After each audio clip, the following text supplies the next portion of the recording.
let's see.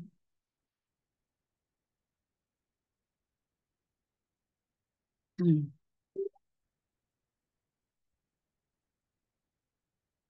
That's the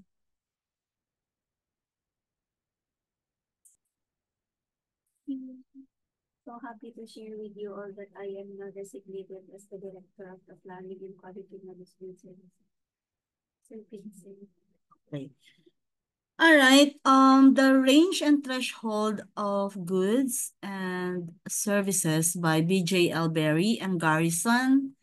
This was as early as in 1958, and they are central to understanding the distribution and function of central places in geography, particularly within the framework of central place theory. And these concepts explain why different goods and services are offered in different locations and how the viability of these goods and services is determined by the population they can support. We have some key concepts here. Okay. When we speak about range of goods and services, the range here refers to the maximum distance consumers are willing to travel to purchase a good or service. Okay? Have you got that? It represents the spatial extent within which a service can attract customers. The range varies for different goods and services depending on their necessity, cost, and the frequency with which they are purchased. And in this particular concept, we have high versus low range goods. For example, everyday necessities like groceries or basic medical service typically have a short range because consumers do not want to travel far for these items. Conversely, luxury items or specialized services such as high-end furniture or specialized medical care may have a much larger range because consumers are willing to travel farther for them. Understanding the range helps planners decide where to locate services to maximize their accessibility and ensure that they attract enough customers to remain viable.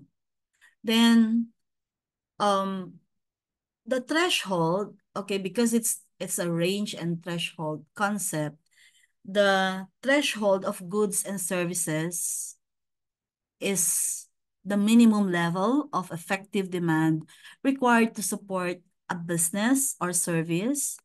It represents the minimum market size or population necessary to keep a service or business viable. Without reaching this threshold, the business cannot sustain itself and it may fail. Okay, so, and then effective demand here is that when the threshold includes the minimum amount of purchasing power or demand necessary to maintain the supply of goods and services from a central place. For example, a small rural community might not have enough population, so enhance or enhance demand. Okay, so to support a specialized store, but a larger town could. The threshold population, we also refer to the minimum population size necessary to support a particular service or business. If the population in a given area falls below this threshold, the service may no longer be viable and could close down. So, what's the interplay between range and threshold? In practical terms, the threshold is found within the range. Okay, can you see the drawing, the image? And so the diagram on the slide illustrates this by showing that the threshold area is a subset of the overall range. This means that while a service can attract customers from a broader area, which is the range, it must have a sufficient concentration of customers within a close area, which is the threshold, in order to survive. So there's a balancing act there, that businesses and services must balance the range and threshold to determine the most profitable and sustainable locations. Placing a business too far from the population it serves, meaning beyond its range, will result in a low cost customer turnout, while a location with insufficient population, meaning below the threshold, will struggle to generate enough demand to stay open. Now, how do we apply this in central place theory? Because central place theory came before this one. So the concepts of range and threshold are crucial in shaping the distribution of central places. Different goods and services vary in both their range and threshold, leading to the development of a hierarchy of settlements where larger towns and cities offer a wider variety of goods and services with higher thresholds, while smaller settlements offer only basic services with lower thresholds. So as planners use these concepts to decide the appropriate location for service and business. And by understanding the threshold and range of different services, planners can help ensure that businesses are placed in locations where they will be sustainable and accessible to the population. All right. So maybe we can go to the next slide here. So, okay. What about this? It's the upper level. Okay. Now, in this next slide, it further elaborates on the concepts of range and threshold, still in the context of central place theory. Like we have upper level, we have lower level, but upper level in as a degree of competition. The upper level refers to the degree of competition from other central places offering the same product or service. This competition influences the market area and can limit the range of a central place goods and services. If there are many competing central places within a region, each place may struggle to expand its range due to overlapping market areas. Now, what are its strategic implications?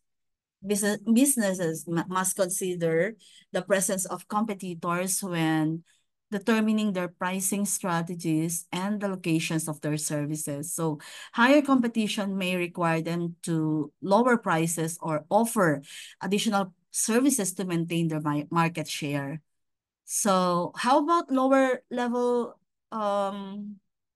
as a degree of competition, which because lower level is the threshold necessary to permit functions. So what's the threshold requirement? The lower level is the threshold necessary to permit a central place to function. So this refers to the minimum population size or effective demand needed for a service or business to be viable. Without reaching this threshold, the central place may not sustain certain functions or services.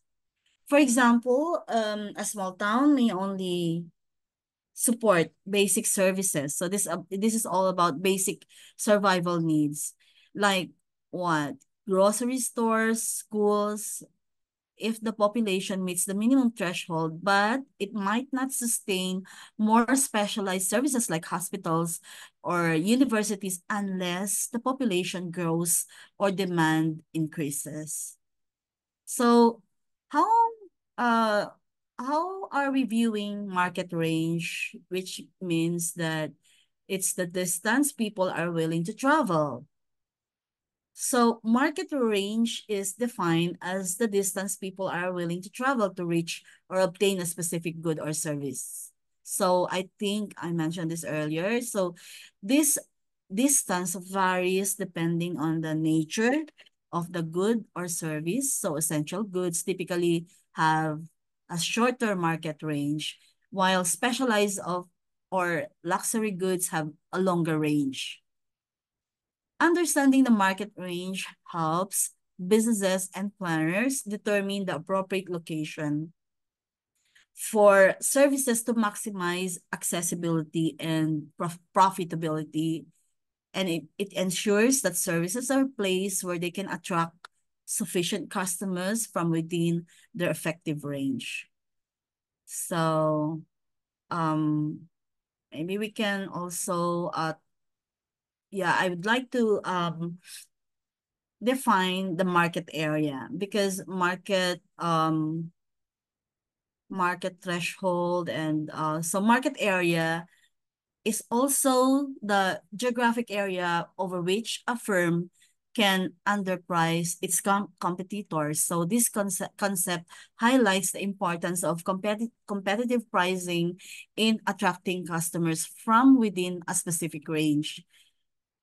So what's the competitive advantage? What do we mean by competitive advantage? It means that firms that can offer lower prices or better value within their market area can expand their range, drawing customers from a broader area and potentially out-competing other central places.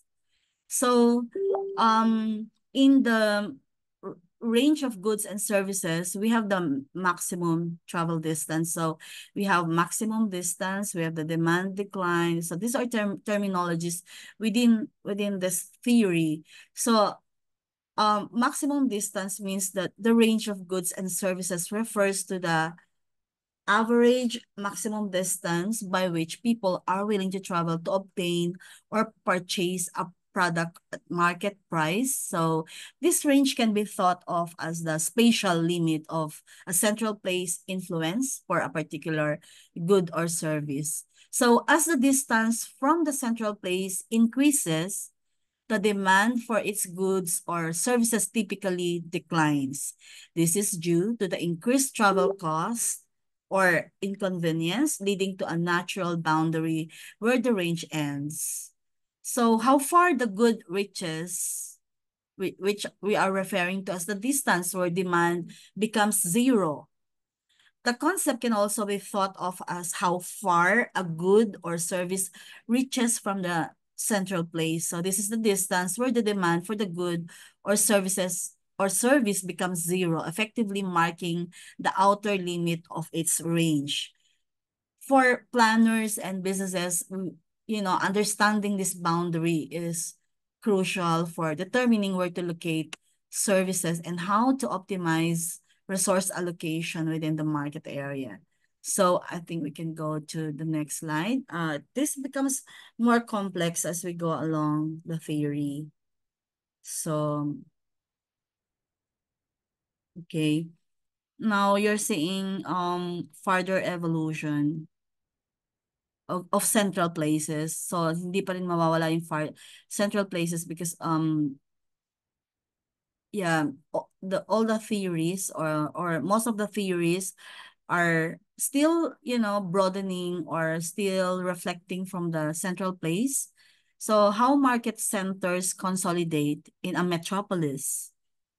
So you can see on the slide how the advanced concepts of the central place theory was introduced by August Losch, building upon Christoller's central place theory. So it's about, or it deals with, or it tackles into the geometric and economic dynamics that occur as central places evolve and consolidate into a metropolitan structure. So the emphasis on how market centers or places of supply concentrate and polarize within a metropolis, resulting in distinct patterns of supply and demand across different sectors. So how do we generalize now Christoller's principles in the lens or in Losch expansion structure. So how Losch expanded this one, because August Losch took Christoller's principles and generalized them to address more complex urban structures, particularly metropolitan areas. So while Christoller focused on the hierarchical organization of central places in relatively simple regions, Losch extended these ideas to account for the intricate dynamics of large, interconnected urban areas. So Losch introduced the idea of the rotation of hexagons around a central metropolis, which is the concept that visualizes how different central places interact and overlap within a larger urban network. So this rotation and interaction create a more complex pattern of central places than Christoller's original model. So Losch also observed that as the number k increases, central places become more organized across wide areas, intersecting with each other and forming a cohesive metropolitan system. This integration of central places across a larger area leads to the consolidation of supply centers, reducing reducing the total number of individual centers. The geometric intersection of these areas results in fewer but more significant centers of supply, which are better positioned to serve the larger metropolitan area efficiently. So Losch identified two primary reasons for the reduction in the number of centers of supply. So closeness, so if you can observe the closeness between supply places, because as the central places become closer to one another, the competition between them intensifies, leading to the natural consolidation of supply centers to avoid redundancy. Now, there's also what we call the economies of agglomeration or economies of scale, or it's the agglomeration structure whereby the presence of multiple supply centers in proximity allows for economies of agglomeration, where businesses and services benefit from being close to each other, sharing resources, infrastructure, and customer bases. This agglomeration makes it economically viable to have fewer but more concentrated centers of supply. Then there are also terminologies like polarization of supply, whereby Losch hypothesized that the polarization of supply would occur in metropolitan areas, particularly along privileged sectors. This means that certain areas within the metropolis, those with better infrastructure, higher income populations, or more strategic locations would attract a greater concentration of supply centers. So this polarization leads to a distinct differentiation in sectors around the metropolitan center, with some sectors becoming richer and more resourceful, while others remain poorer and less developed. So Losch hypothesized that the number of places of supply would be differentiated in sectors around the maximum center, with typically 6 rich sectors and 6 poor sectors. This differentiation reflects the uneven development within the metropolis, where certain areas become more economically dominant than others. So he also suggested a relative scarcity of supply places around the metropolitan area due to polarization economies. As the central areas become more concentrated with supply centers, the peripheral areas may experience a relative decline in services and goods availability, reinforcing now the disparity between the core and the periphery of the metropolis. So August Losch contributions to central place theory offer a more nuanced understanding of how central places evolved in metropolitan areas. So maybe we can go to the next. So now we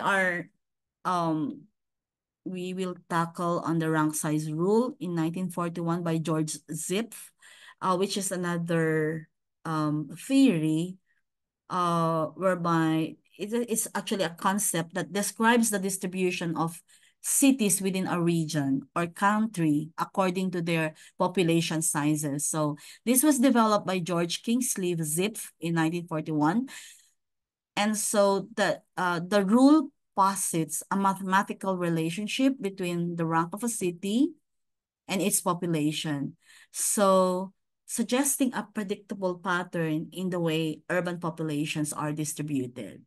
Like, for example, yeah, just to give you a better background about Zipf, he was a linguist who applied his method in linguistics to the study of urban hierarchies. He observed that the frequency of words in a language and the population sizes of cities followed similar patterns, leading to the development of the rank size rule. The rule was grafted onto the hierarchy of central places, which is a concept from central place theory to explain the distribution of urban populations. It provided a way to predict how populations would be distributed among cities of different sizes within a region. So how do we provide or how do we explain the relationship between the rank and the population? So the rank size rule notes a direct relationship between the rank of a city, means that its position in the hierarchy when cities are ordered by population, and its population itself. Specifically, it predicts the population of a city will be inversely proportional to its rank. And according to the rule, which is the rank size rule, if the largest city has a population P1, the second largest city will have a population of approximately P1 divided by 2. The third largest will have P1 divided by 3, and so on. This results in a predictable series of population sizes for cities based on their rank. And so it's mathematical formula. So are we there in that mathematical formula, right? So that's, yeah, we can still go back to the mathematical formula. Hindi pa tayo tapos. So the formula is expressed as Pn equals P1 divided by n raised to the q, which is the exponent that typically equals to 1. So Pn equals P1 over n raised to q. Pn is the population of the city ranked n. So that's usually what we're looking for. And then P1 is the population of the largest city. And then N is the rank of the city. And Q is an exponent that typically equals to 1. So maybe we can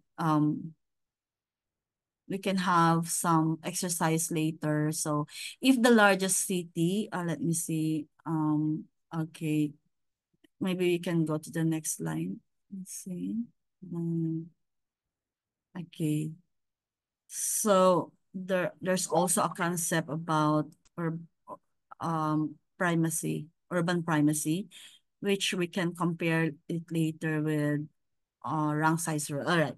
So if the largest city in a region has a population of X, and the second largest city is expected to have a population of X over 2. And the third largest city is X over 3 and so forth. So this pattern creates a simple yet powerful model for predicting urban population distributions. So in the context of urban planning, the rank size rule is valuable for urban planners and demographers as it provides a framework for understanding the distribution of urban populations. It suggests that in a well-balanced urban system, cities will follow a regular pattern in their population sizes. So, but in practice, deviations from the rank size rule often occur. For example, in countries with a highly primate city, what is a primate city? It's a single city much larger than all others like Bangkok or Manila. So the population of the largest city can be disproportionately large, breaking the expected pattern. So this can be unlikely to be predicted using the rank size rule when we are talking about Manila as a primate city. So similarly, in more evenly distributed systems like Germany, probably cities may follow the rule more closely. So while the rank size rule offers a useful starting point, it's a simplified model. It does not account for factors such as economic activity, geographic constraints, or historical circumstances that might influence urban development. The only variable there is population. So the rule tend to be more applicable in developed countries with a mature urban system and less so in developing nations where urbanization patterns can be more irregular due to rapid growth, migration, and economic disparity. So the rank size rule is a fundamental concept in urban geography, providing insight into the relationship between the size and rank of cities within a region. So maybe can go there. So we can already have, I already mentioned about the formula because Q is an exponent that usually approximates unity. And we can, yeah, probably we can have some exercises or probably a quiz or something regarding rank size rule. So it runs in descending order because the cities are ranked in descending order of population, like starting from the largest city, which is rank 1 to the smallest. So the formula suggests that the second largest city will have about half the population of the largest, the third largest will have about a third, and so on. The rank size rule can be partially useful in administration, particularly in the allocation of resources. So by understanding the expected distribution of urban populations, makers can better allocate resources, plan infrastructure, and design services that match the population distribution. Remember, this is a theory and not really something that we are using today, so that this was theorized from history and because during the time we don't have enough tools to predict some population growth, urban growth, etc. So in theory, the rule provides a guideline for how resources might be distributed among cities of different sizes, assuming the population follows the predicted pattern. But there's a weakness of the rank size rule because for example, in many countries, the largest city is often much larger than the rule would suggest. So this is particularly true in cases of urban primacy, where a single city dominates the urban landscape, such as Tokyo, Mexico City. In such cases, the rank size rule does not accurately predict the population sizes of other cities. So also, the rule primarily considers service elements such as commerce and trade, while ignoring the impact of natural resources or other economic factors that might influence city sizes. So this can be clearer when we try getting some a solution for some rank size rule problems. Again, the rank size rule does not apply well in situations where urban primacy exists. Okay, can we go to our last theory for tonight, which is the urban bid rent theory? Because for tomorrow, we will be tackling on regional planning theory, but this time we just needed to look into or check on this spatial theories. So urban bid rent theory, okay, by William Alonso in 1964. And so, yeah, this was developed by William Alonso, and it's a model that explains how different types of land use and activities are distributed within urban areas. The theory focuses on the concept of bid rent, which is the maximum rent that a particular land user, for example, residential, commercial, industrial, is willing to pay for a location. This model helps to explain the spatial organization of cities, particularly why certain activities cluster in specific areas, such as commercial activities in city centers and residential areas farther out. The distribution of land use in urban areas. So this is one of the key considerations. The distribution of land use in urban areas is not random. So it follows a structured pattern where land users compete for the most advantageous locations. For example, okay, utility from land means that every activity, okay, like commercial, residential, industrial, derives a certain utility or benefit from each site within the urban area. So this utility is often related to factors such as accessibility, proximity to other services, and the availability of amenities. So this is how urban land use is distributed based on the visual and structured phenomenon that I mentioned about how land users compete for the most advantageous locations, and utility from land, where each activity derives a certain utility or benefit from each site within the urban area. So the bid rent concept here, the rent and utility here is the amount, or the bid rent for a site is the amount an activity is willing to pay based on the utility it derives from the location. The more beneficial a location is to a particular use, the higher the rent that use is willing to pay. So did you get that? And among the various rents offered by different potential land users, the highest bid will determine the market value of the site.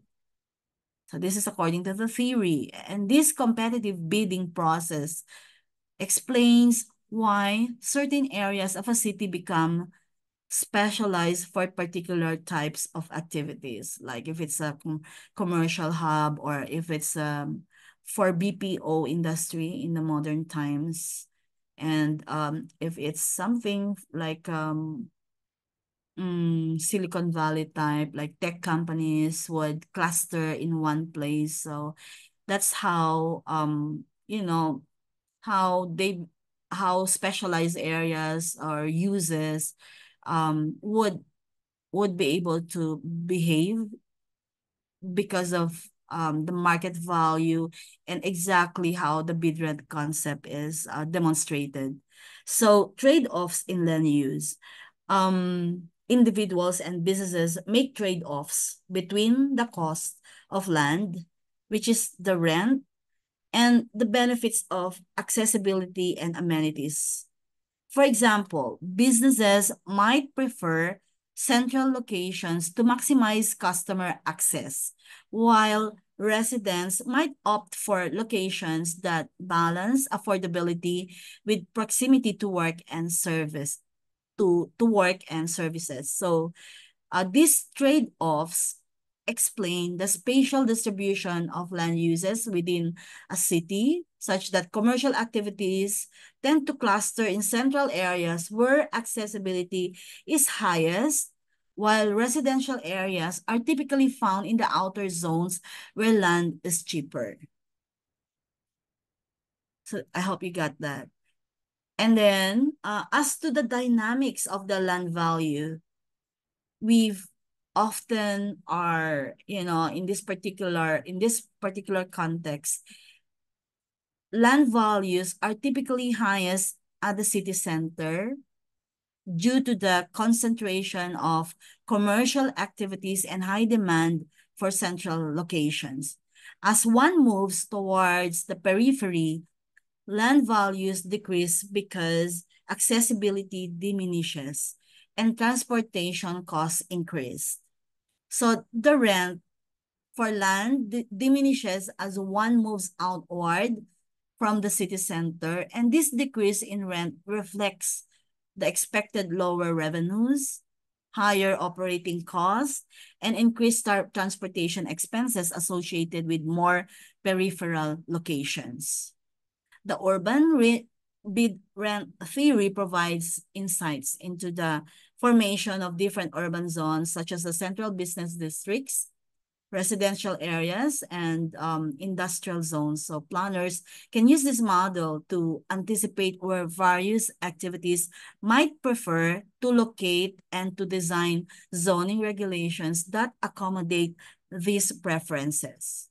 So it's important to understand urban, the bid rent dynamics, um, especially in the context of infrastructure development, such as public transport, which can influence land values and the distribution of activities within a city. So William Alonso's urban bid rent theory is a foundational model in urban economics and planning, offering a framework for understanding the spatial distribution of land uses within cities. So, and by considering the competition for land based on utility and rent, this theory explains why different activities cluster in specific areas, shaping the urban landscape. So maybe we can go to the next one. Is it still about William Alonso, right? So about gradient. So let's see. Okay.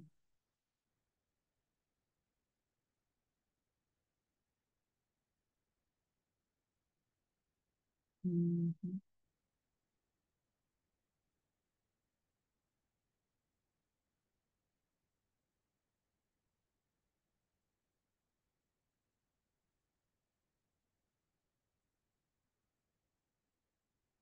Okay, we are here. That the gradient there means that it's called the rent gradient is a measure of how land values decrease as one moves away from the city center or the CBD.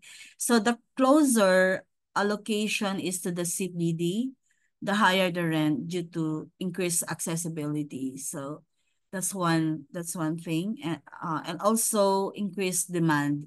And this relationship between rent and distance is often depicted as a downward sloping curve, and you can see there um it's where the highest rents are at the center, and they gradually decrease as you move outwards. So this concept helps to explain the concentration of high density developments, as I mentioned earlier. Then I think, okay, rent gradient would emerge. So that's what it says, that consisting of series of bid rent curves. So just to make sure that I've covered everything here, uh yeah, in urban area, the different land uses like residential, industrial, commercial have different rent gradients because they derive varying levels of utility from proximity to the CBD. So it depends on how closer it gets to the CBD. So these differences create a series of bid rent curves, each representing the maximum rent that a particular land use can afford at different distances from the city center. So you can see when you go to the next slide that it's showing us, okay, it's showing us that graph, okay, that it says here land is more accessible to the center. So Okay, I think I also mentioned that the value of land in urban areas is highly dependent on its accessibility, right? So locations that are closer to the city center typically have higher land values because they offer better access to employment services and amenities. And the desirability of these locations lead to higher demand, which in turn drives up the price of land. And this relationship is graphically represented by a bid rent curve there. I think that slopes downward as one moves away from the centers. Can you see that? And this concept is observable in many cities where the most expensive real estate is often located in or near the CBD. So businesses, particularly those in retail and finance, are willing to pay premium prices for these locations because the high level of accessibility translates to greater customer foot traffic and convenience. And similarly, high-income residential areas are often found close to the center, where residents can enjoy easy access to work and leisure activities. So, maybe we can go to yeah, because it's all the same thing there being explained. Let's see what do we have there. So that okay, the taller buildings. Um, it also says there that okay, about taller buildings, right? So it's not actually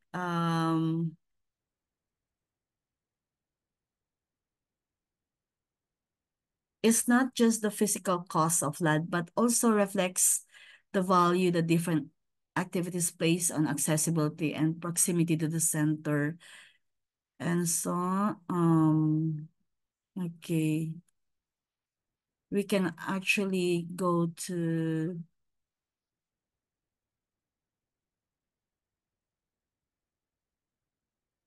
mm, because in areas where land values are high, particularly near the CBD, developers often respond by building taller buildings. So yeah, I think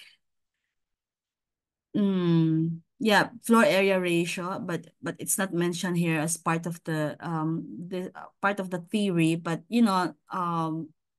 this allows them to maximize the use of expensive land by increasing the amount of rentable space per unit of land area. So as land prices increase, firms are likely to substitute also capital, such as building taller structures for land to maintain profitability. And this substitution of capital for land allows firms to continue operating in high rent areas by maximizing the use of available land. So also, higher land prices also lead firms to substitute other factors of production for land. For example, a firm might choose to invest more in technology or labor to increase productivity on a smaller plot of land rather than seeking out larger, cheaper plants farther from the city center. So they would rather spend on this or invest on this because this just points out, this points outline the key aspects of William Alonso's urban bid rent theory, explaining how economic principles shape the spatial organization of land uses in urban areas. So maybe we can go to the next one. Let me see. Being monocentric, right? So, mm,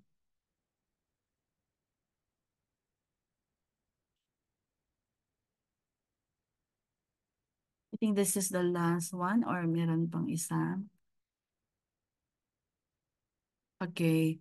Um, the theory assumes that cities are monocentric, meaning there's a single nucleus because of the word mono or CBD around which all economic and residential activities are organized. But the critique there is that in reality, many cities have polycentric structures, meaning there are multiple centers of activity. Means that there are sub-centers or secondary CBDs as well, which can lead to varying patterns of land use. and rent gradients across different parts of the city. Modern cities often have several nuclei, right? Or nucleus or centers, so including outlying business parks and shopping districts, and that's why it's one of the critics of urban bid rent theory. Then another assumption there is that the model assumes perfect competition in the land market. This means that all firms and land buyers are price takers, meaning there are no barriers to entry and everyone operates on a level playing field. But in practice, which is I'm now taking on the critique of this model, that in practice, land markets are often imperfect. So firms and individuals may have market power, leading to unequal access to resources. Additionally, zoning regulations, government intervention, and land speculation can distort competition, so making it difficult for the theory's assumptions to hold in real-life scenarios. Also, land is sold to highest bidder. So that's the assumption, right? That the theory suggests that land is sold to the highest bidder, implying that those who can derive the most economic utility from a given location will occupy that space. But the critique there is, while this may hold true in theory, in practice, land allocation is often influenced by factors such as government regulations, subsidies, cultural preferences, and social policies. So not all land goes to the highest bidder, especially in cases where land use is restricted by public interest or historical preservation. So another assumption there is that the theory assumes that all land is identical, except for differences in transport nodes and accessibility. So this means that the only factor affecting rent is the proximity to the city center or transport hubs. So that's what the theory is all about. But as a critique to that being that all land is identical, in reality, land varies in terms of quality, natural resources, environmental conditions, and zoning laws, among others. So land closer to probably water bodies or scenic areas, for instance, may have higher value despite being farther from the CBD, right? So additionally, other factors like proximity to amenities, schools, or green spaces can influence land values and land use decisions. It's not just all about the assumption that all land is identical. So while the urban bid rent theory provides valuable insights into the allocation of land and the determination of rents based on accessibility and economic utility, it falls short in accounting for the complexities of modern urban environments. So the assumptions of perfect competition, monocentric cities, and uniform land qualities are too simplistic for contemporary cities where multiple centers of activity, zoning laws, market imperfections significantly influence land use patterns. So you see, we have assumptions, and then we need also to learn about what those critics are by thinkers in history. And also we can also provide our own critics after listening to this one. So okay, I think we can end here. And so that tomorrow we can start with regional planning, which made up regional, board exam of 2024. Madaming regional planning theories na lumabas. So, okay, so we can now start our photo document. Please open your camera.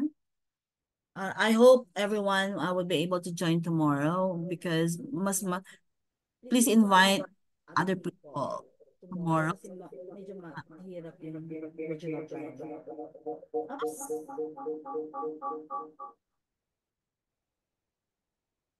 Okay, ready?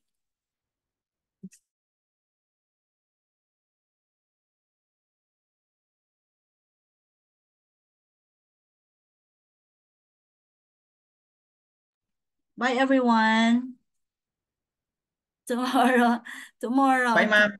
Okay, bye. Bye.